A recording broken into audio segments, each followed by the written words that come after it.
Before I begin, I would like to emphasize that I propose that sugary drinks should not be sold in primary and secondary schools, not that they be banned entirely.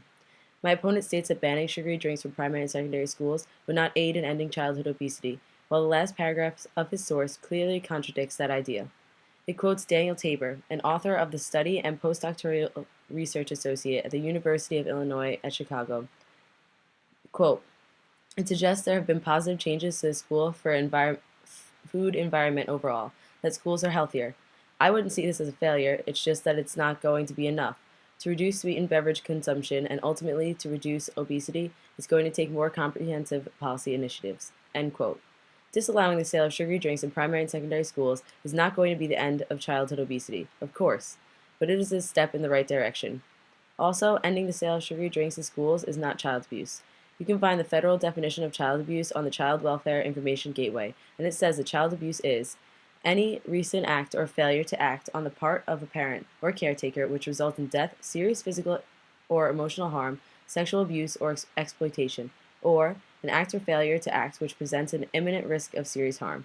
I sincerely doubt that keeping your children from drinking sugary drinks falls under either of those categories. That's like saying not allowing your 8-year-old to smoke cigarettes is child abuse. A huge part of parenting is making decisions for your child. They will never be easy and they will never be black and white. There will always be some gray area, but that's life. In this case, based off of the decades of research and concrete evidence, not allowing your children to drink sugary drinks is probably a good decision to make. But since it's not so black and white, as I stated, parents will have the choice to let their children drink the drinks or not. If we end the sale of sugary drinks in schools, parents have that choice. Another point I would like to touch on briefly before I finish is my opponent's attack on pasteurized milk. He claims that he'd rather let his child get fat off sugary drinks than die of cancer from drinking too much milk. Let's be real. Too much of anything isn't good for you, but I've never heard of anyone dying from drinking milk. I think this claim is completely absurd. First of all, most of us spend the first few months of our lives drinking our mother's milk. Many people actually believe that babies that breastfeed are generally healthier than those that don't. It's a natural part of life, and for the most part, people continue drinking milk throughout. A journal titled Breastfeeding and the Use of Human Milk explains why breastfeeding and drinking human milk is actually recommended because of its benefits. My opponent's source backing up his claim that milk gives you cancer does not state exactly what he had said. It explains that drinking certain milk, which is produced at a low quality, can be linked to some cancer. This is because the milk was produced at a low quality and not because the milk itself naturally gives people cancer.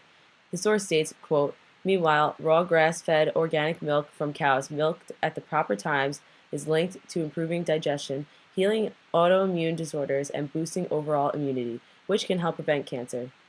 Though you will never hear any of this from the mainstream media, all milk is not the same. The way a cow is raised, when it is milked, and how its milk is handled and processed makes all the difference in whether or not the product promotes health or death. End quote. In conclusion, if my opponent believes that educating children on a responsible way to consume sugary drinks is the most important thing, then why hasn't he proposed a way to do so? He simply maintains his claim that sugary drinks should still be sold in schools, but doesn't offer any other solution to the health problems we have discussed. I maintain my claim that sugary drinks should not be sold in primary and secondary schools. They should not be banned entirely, allowing for parents and guardians to have some sort of say in what their children can and cannot drink. But my final idea is that legislation should implement a law which disallows the sale of these drinks in primary and secondary schools. Thank you for listening.